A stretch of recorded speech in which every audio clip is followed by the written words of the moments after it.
بسم اللہ الرحمن الرحیم۔ رنگین کہکشاں، مصنف ایم اے راحت۔ ایپیسوڈ 53۔ حسن کے بارے میں مجھے اچھی طرح معلوم ہے کہ وہ کہاں جائے گا۔ یہی کہتا رہا تھا اکثر کہ میرا اور اس کا ساتھ مختصر ہوتا جا رہا ہے۔ میں نے اس بات پر کسی تردد کا اظہار نہیں کیا تھا، بلکہ نہایت سنجیدگی سے اسے یہی مشورہ دیا تھا کہ وہ میرے ساتھ اپنی زندگی ضائع نہ کرے، اور وہ بھی سنجیدگی سے مجھے اپنے مستقبل کے پروگرام بتاتا رہا تھا۔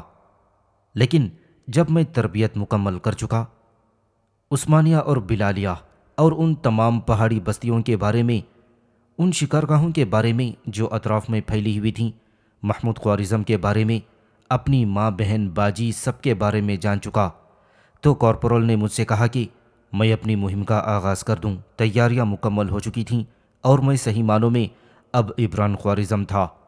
عبران ایک شاندار شخصیت کا مالک تھا اور میں اس کا اصل روپ بن چکا تھا۔ مجھے لگتا تھا جیسے واقعی میں عبران ہی ہوں، اور میرا خاندان بدل چکا ہے، میری دنیا بدل چکی ہے۔ اس طرح یہ شخصیت مجھ پر مسلط ہو گئی تھی کہ اب میں اس کا دوسرا روپ نہیں بلکہ پہلا ہی روپ تھا۔ جب میں نے عثمانیہ کی جانب قدم بڑھائے اور خاصا فاصلہ طے کرنے کے بعد اپنا پہلا قیام برگد کے ایک قدیم درخت کے نیچے کیا، تو درخت کے عقب سے سفید رنگ کا ایک طاقتور گھوڑا اپنے سوار سمیت میرے پاس آ گیا تھا، اور اس کے سوار کو دیکھ کر مجھے ہنسی آ گئی۔ وہ حسن تھا، مقامی لباس میں تھا اور اس کا منہ بنا ہوا تھا۔ مجھے ہنستے دیکھ کر دانت نکال کر بولا، کیوں زیادہ خوش ہو گیا؟ تمہارے حلیے پر ہنس رہا ہوں۔ میں تم سے رخصت ہونے والا ہوں۔ رخصت تو ہم وہیں ہو لیے تھے، میں نے کہا۔ زیادہ بکواس مت کرنا، اچھی بات نہیں ہوتی، سمجھے؟ یار تم پاگل ہو حسن، جب سے تمہیں اس مہم سے علیحدگی کے لیے کہا گیا تھا تو اس وقت میں نے ایک لمحے کے لیے بھی نہیں سوچا کہ تم مجھ سے علیحدہ رہ سکتے ہو۔ میں تو حیران تھا کہ تم ابھی تک نظر کیوں نہیں آئے، اور مجھے اس بات کا بھی یقین تھا کہ تم مجھے سرپرائز دو گے۔ بہت زیادہ چالاک بنتے ہو نا، میں واقعی جا رہا ہوں۔ بھول جاؤ حسن، تم نہیں جاؤ گے، سمجھے؟ ویسے دیکھ رہے ہو یار، جنگل کے یہ جانور ہمیں للکار رہے ہیں۔ ہرن ہمارے سامنے قلانچیں بھرتے ہوئے نکل جاتے ہیں۔ اب تم بتاؤ ان ننھے منھے ہرنوں پر کیا گولی چلائی جائے؟ حسن نے کوئی جواب نہیں دیا۔ برگد کے چوڑے تنے والے درخت کے پیچھے گیا اور ایک ذبح کیے ہوئے ہرن کو لا کر میرے سامنے ڈال دیا۔ ارے ارے، تم ایک معصوم زندگی لے چکے ہو۔ بھوک لگ رہی ہے مجھے، اور میری کھوپڑی کے پھوڑے میں تکلیف بڑھتی جا رہی ہے۔ میں انچارج ہوں اور تم میری مرضی کے بغیر ایک قدم بھی نہیں اٹھا سکتے۔ چلو اس کی کھال اتارو اور اسے بھونو۔ یس سر، میں نے جواب دیا۔ ہرن کی بھنی ہوئی ران کو حسن اس طرح دانتوں سے ادھیڑ رہا تھا جیسے میری گردن چبا رہا ہو۔ کھانے سے فراغت حاصل کرنے کے بعد اس نے کہا، کیا تمہیں یقین ہے کہ محمود خوارزم تمہیں اپنا بیٹا تسلیم کر لے گا؟ ہاں، میں نے مختصراً کہا۔ بہت زیادہ اعتماد ہے خود پر؟ ہاں، میں پھر اسی انداز میں بولا۔ ابے میرا کیا ہوگا؟ اس بارے میں تو کارپورل پہلے ہی کہہ چکا ہے کہ عبران کے دوستوں کے لیے کوئی مشکل نہیں، وہ بدلتے رہتے ہیں۔ اور دھلائی ہو گئی تو؟ نہیں ہوگی یار، پہاڑی لوگ ہیں، وہ گولی کی زبان میں بات کرتے ہیں۔ میں بھی پہاڑی ہوں۔ لعنت ہے یار، دادا جان نے کبھی ہمارے ساتھ انصاف کا سلوک نہیں کیا۔ حسن نے ہتھیار ڈالتے ہوئے کہا۔ میں خود بھی متجسس تھا، اعتماد تو بہت تھا خود پر، جو بریفنگ دی گئی تھی اس سے بھی غیر مطمئن نہیں تھا، لیکن انسان بہرحال انسان ہوتا ہے، کسی بھی جگہ دھوکہ کھا سکتا تھا۔ تاہم اپنے آپ کو مکمل طور پر مطمئن کر لیا تھا میں نے۔ پروجیکٹر کی فلموں کے ذریعے عبران خوارزم کے بارے میں تھوڑا بہت بتا دیا گیا تھا۔ اس کی چستی، چالاکی، پھرتی اور مستعدی میں دیکھ چکا تھا۔ چنانچہ جب ہم دونوں شیر کے منہ میں داخل ہوئے تو میں نے کسی چیز سے اجنبیت کا اظہار نہیں کیا، البتہ چاروں طرف سے جھک جھک کر سلام کرنے والے مجھے راستہ بتا رہے تھے۔ پہاڑ کے پتھروں سے بنی ہوئی عظیم الشان حویلی کے صدر دروازے سے میں اندر داخل ہوا تھا تو ایک توانا بوڑھے نے میرا استقبال کیا، گھوڑے کی لگامیں پکڑی اور چوڑا ہاتھ آگے بڑھا دیا۔ یہ ہدف خان تھا، میرا اتالیق، میرا استاد، میرا بچپن سے ٹرینر۔ میں نے اس کی ہتھیلی پر اپنا ہاتھ رکھا اور نیچے اتر آیا۔ اس کی طاقت بے مثال تھی، میرے پورے بدن کو اس نے اپنے ایک ہاتھ پر برداشت کیا تھا۔ نیچے اترنے کے بعد میں نے ہدف خان کا سینہ چوما اور ہدف خان نے بڑی بڑی آنکھوں سے مجھے گھورتے ہوئے کہا، سرکشی بہت بری چیز ہوتی ہے، تم حد سے زیادہ بگڑتے جا رہے ہو۔ باپ بننے کے بعد اگر تم نے باپ کے جذبے کو محسوس کیا تو اس باپ کو کیا حاصل ہوگا جس نے تمہاری پرورش کے لیے اپنی عمر صرف کر دی۔ کتنے عرصے کے بعد تم واپس آئے ہو؟ کیا تم نے اس دوران نہیں سوچا کہ محمود خوارزم کے دل پر کیا گزر رہی ہوگی؟ جاؤ اسے جا کر سلام کرو، مزمحل نظر آتا ہے۔ میں نے گردن خم کی اور حسن کے ساتھ آگے بڑھ گیا۔ حسن نے کہا، یار کیا چیز تھی یہ؟ ہدف خان، تم کیسے جانتے ہو؟ اس پراسرار آدمی نے یہاں کی ایک ایک شخصیت سے مجھے روشناس کرا دیا ہے، وہ جو بنیادی حیثیت رکھتے ہیں۔ حسن کو مہمان خانے میں ٹھہرا کر میں اندر داخل ہو گیا۔ محمود خوارزم کے پاس پہنچا۔ بہت اچھی شخصیت تھی لیکن کچھ مزمحل نظر آتا تھا۔ سلام دعا کے بعد بولا، بچے جب جوان ہو جاتے ہیں تو ماں باپ ان سے مغروب ہو جاتے ہیں، حالانکہ وہ ننھا سا وجود جو پہلی بار ماں باپ کے سینے سے لپٹتا ہے اس قدر بے بس ہوتا ہے کہ سینے پر ہلکا سا دباؤ بھی نہیں برداشت کر سکتا۔ ماں باپ اسے پھول کی طرح پروان چڑھاتے ہیں اور جب وہ درخت بن جاتا ہے تو انہی سے روگردانی کرنے لگتا ہے۔ یہی کہوں گا کہ خوش رہو، یہ نہیں کہوں گا کہ مجھے بھی خوش رکھو۔ مجھے کچھ زیادہ دن ہو گئے بابا صاحب، میں نے کہا، اور محمود خوارزم نے کوئی جواب نہیں دیا۔ اگر یہ وعدہ کروں کہ آئندہ ایسے نہیں ہوگا تو معافی پا سکوں گا؟ میرا لہجہ انتہائی نرم اور عاجزانہ تھا۔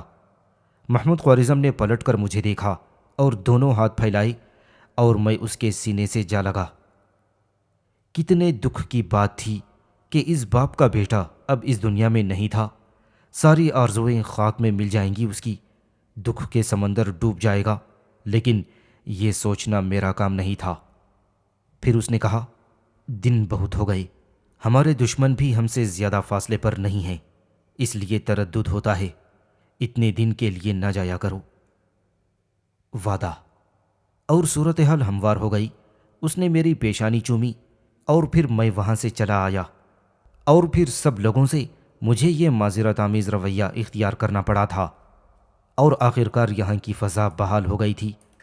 حسن پر ہنسی آ رہی تھی جو صرف ایک مہمان تھا، لیکن اس مہمان کی دلجوئی کرنا میں نے ضروری سمجھا تھا، کیونکہ کہیں بھی کھیل بگڑ سکتا تھا۔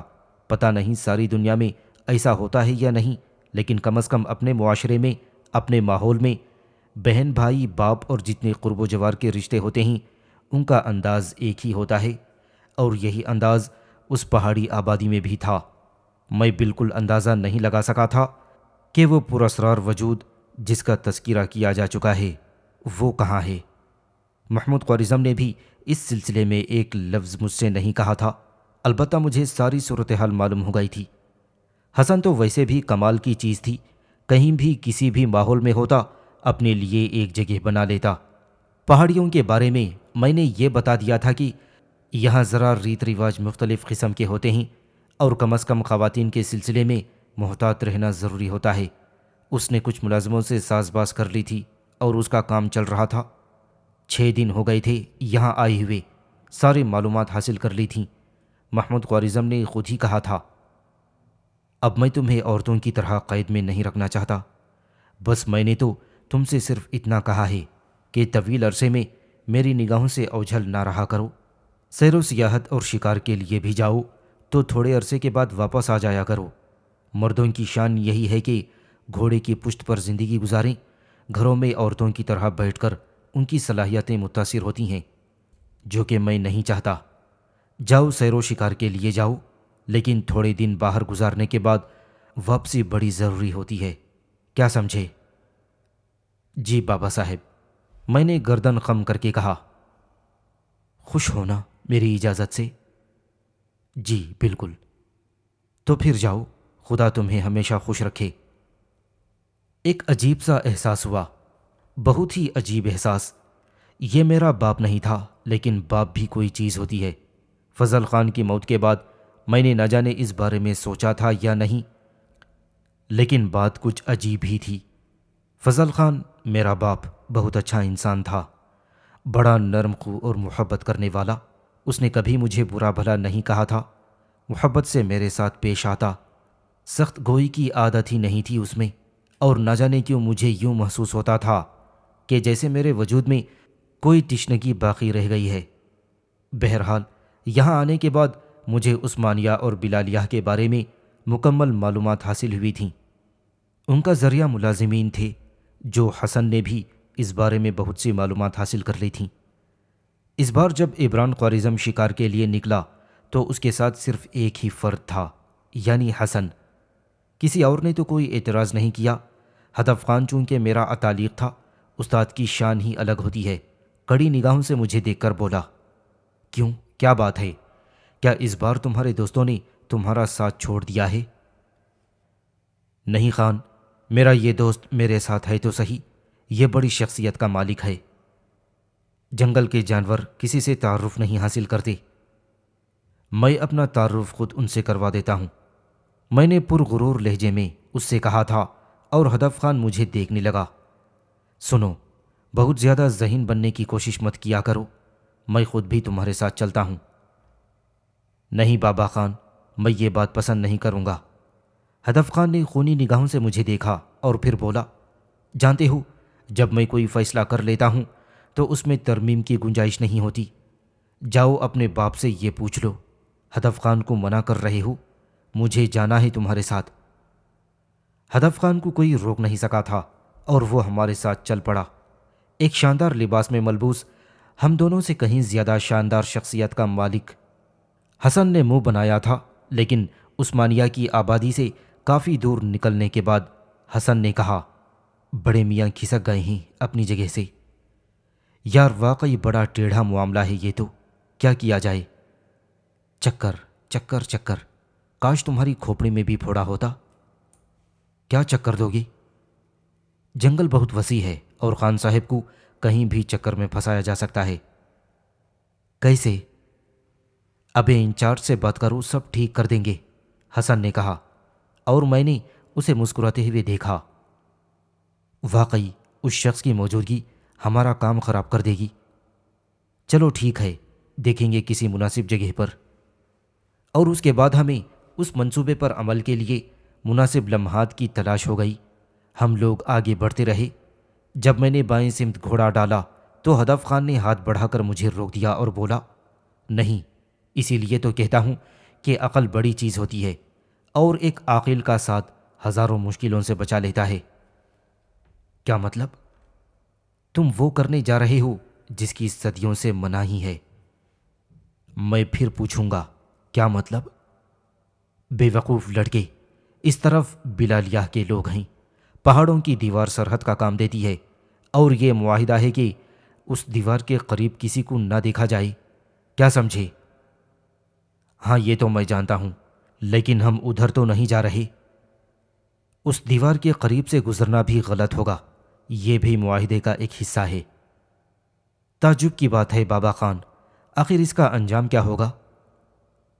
تمہیں حقیقت معلوم ہے، یہ بات تم اچھی طرح جانتے ہو، عثمانیہ اور بلالیہ کی دشمنی مثالی حیثیت کی حامل ہو چکی ہے، اور اس دشمنی کی گواہی قرب و جوار کے سارے قبیلے دیتے ہیں، اور یہ بات بھی تم جانتے ہو کہ صدیوں کی اس دشمنی نے ان خاندانوں کے لاتعداد کڑیل جوان موت کی نیند سلا دیے ہیں۔ کھیت کلیان، ہرے بھرے باغ راکھ کے ڈھیر بنتے جا رہے ہیں، بستیاں اجاڑ دی گئی ہیں۔ دونوں قبیلوں میں سے کبھی کسی نے اس دشمنی میں کمی کرنے کی کوشش نہیں کی۔ یہ سلسلہ صدیوں سے جاری ہے، اور نہ جانے کتنی صدیوں تک جاری رہے گا۔ ایک بات بتاؤ بابا خان۔ ہاں پوچھو۔ پرانا دور جاہلیت کا دور کہلاتا تھا، اور جہالت جتنے بھی المیے جنم دے وہ کم ہے۔ میں تم سے کہتا ہوں بابا خان کہ بے گناہوں کی زندگی لینا کون سا اچھا کام ہے؟ سوال یہ پیدا ہوتا ہے کہ دشمنی کے اس خاتمے کا آغاز کون کرے گا؟ ہدف خان نے کہا تھا، آغاز تو تب کیا جائے نا بابا خان کہ جب اجازت ملے۔ میں اگر بستی کا سردار بنا تو سب سے پہلا کام یہی کروں گا۔ پوری بستی تمہارے خلاف ہو جائے گی۔ بستی والے بہت اچھے لوگ ہیں، لیکن یہ بات کہی نہیں جا سکتی کہ زندگی میں ایک مکھی نہ ماری جائے، لیکن دونوں قبیلوں کے لوگ ایک دوسرے کو برداشت نہ کریں کہ زندگی میں ایک مکھی نہ ماری جائے، لیکن دونوں قبیلوں کے لوگ ایک دوسرے کو برداشت نہ کریں۔ کیا سمجھے؟ بات اصل میں یہ ہے کہ وہ لوگ ہم سے واقف ہیں۔ بلالیہ والے جانتے ہیں کہ مستقبل میں ان کا دشمن عمران خوارزم ہے، اور عثمانیہ والے جانتے ہیں کہ فاقر داہا ان کا سب سے بڑا مد مقابل ہے، مستقبل کے ہونے والے سردار۔ ان دونوں میں سے کوئی کسی کو مار لے تو یوں سمجھو کہ دوسرا قبیلہ اس کے قبضے میں آ جائے گا۔ آج تک سردار کو نہیں مار سکا۔ مارنا بھی نہیں چاہیے، میں نے کہا۔ ہم لوگوں نے وہ راستہ تبدیل کر لیا۔ سامنے کے علاقے بنجر پہاڑوں پر مشتمل تھے۔ تھوڑے فاصلے پر ترگان قبیلے کا علاقہ تھا، لیکن یہاں شکار کھیلنا ایک پہاڑی سردار کی شان کے خلاف تھا، کیونکہ اس علاقے میں چیتل، سانبھر یا چھوٹی نسل کے ہرن پائے جاتے تھے۔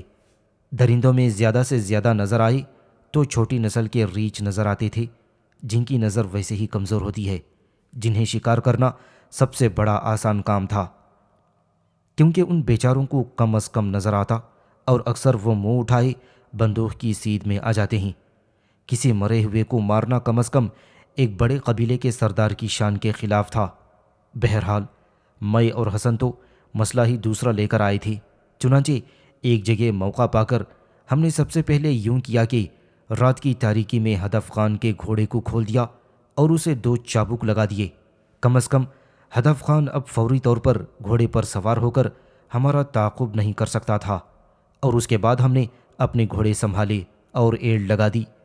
گھوڑوں کو ان کی مرضی پر چھوڑ دیا گیا۔ رات کا وقت تھا اور ہم لوگ برق رفتاری سے اپنے گھوڑے دوڑا رہے تھے۔ پھر اچانک ہی حسن نے مجھے مخاطب کیا، او بھائی، میرے پیارے بھائی، او پہاڑی جانور، منہ اٹھائے دوڑا جا رہا ہے۔ یقین کر، ابھی میں نے ان جھاڑیوں میں شیر دیکھا ہے۔ گھوڑے نے بھی اچانک ہی رفتار سست کی ہے اور میں نے تجھے آواز دی۔ کن جھاڑیوں میں؟ میں نے سوال کیا۔ مہارت خان نے ایک بار میرے بارے میں کہا تھا کہ میں ایک نرم دل شیر ہوں، کسی کو نقصان نہیں پہنچاتا، لیکن اگر پہنچانے پر آ جاؤں تو میری تباہ کاری دیکھنے کے قابل ہوگی۔ میں اسی موڈ میں آ گیا تھا۔ میں نے رائفل سیدھی کی اور چوکنے انداز میں جھاڑیوں کا جائزہ لیتا ہوا آگے بڑھنے لگا۔ پھر تھوڑا ہی فاصلہ میں نے طے کیا تھا کہ میری نگاہ اس نیل گائے پر پڑی جس کی گردن شیر کے دانتوں کی گرفت میں آ کر شدید زخمی ہو گئی تھی۔ اندازہ یہ ہو رہا تھا کہ اس نیل گائے کو چند لمحے قبل ہی شکار کیا گیا ہے اور ابھی وہ زندگی سے دور نہیں ہوئی ہے۔ ہم لوگ زیادہ تجربے کار تو نہیں تھے، لیکن جو داستانیں ہم نے سنی تھیں وہ بڑی سنگین تھیں۔ یہ ہو سکتا ہے کہ جو شیر حسن نے دیکھا ہے اسی نے یہ نیل گائے شکار کی ہے۔ اسے کھا رہا تھا کہ ہم لوگوں کو موجود پا کر ہوشیار ہو گیا۔ حسن کی سہمی سہمی آواز ابھری، میری آخری خواہش تم سن لو اور اپنی آخری خواہش مجھے بتا دو۔ اگر ہم دونوں میں سے کوئی زندہ بچ جائے تو کم از کم ایک دوسرے کے لیے کام تو کر سکے گا، اور اگر دونوں ہی نہ بچے تو پھر دیکھا جائے گا۔ ہم کسی درندے سے کوئی درخواست نہیں کر سکتے کہ وہ ہماری آخری خواہش پوری کر دے۔ کیا بکواس کر رہے ہو؟ او میاں، شادی نہیں کی مگر باراتیں تو دیکھی ہیں۔ تمہیں پتہ ہے کہ اگر کوئی وحشی درندہ اپنا شکار چھوڑ دے تو کتنا خونخوار ہو جاتا ہے۔ بھاگ لے پیارے بھائی، یہاں سے بھاگ لے ورنہ۔ لیکن میں آپ کو بتا چکا ہوں کہ میری اپنی فطرت میں بھی ایک وحشی پن تھا جس کی نشاندہی بارہا ہو چکی تھی۔ یہ الگ بات ہے کہ حاجی سراج کو دیکھ کر یہ وحشت ختم ہو جاتی تھی۔ میں گھوڑے سے اتر گیا اور حسن پھر چیخا، مارا جائے گا، دیکھ، میں کہتا ہوں مارا جائے گا۔ لیکن میں نے اس کی پوری بات نہیں سنی اور نیل گائے کے قریب پہنچ گیا۔ نیل گائے کے آس پاس پورا خون کا دریا بہہ رہا تھا۔ میں نے شیر کے پنجوں کے نشانات بھی دیکھے جو ایک سمت دور تک چلے گئے تھے۔ نیل گائے کا نرخرا بری طرح اجڑا ہوا تھا اور اس میں سے خون کی دھاریں بہہ رہی تھیں۔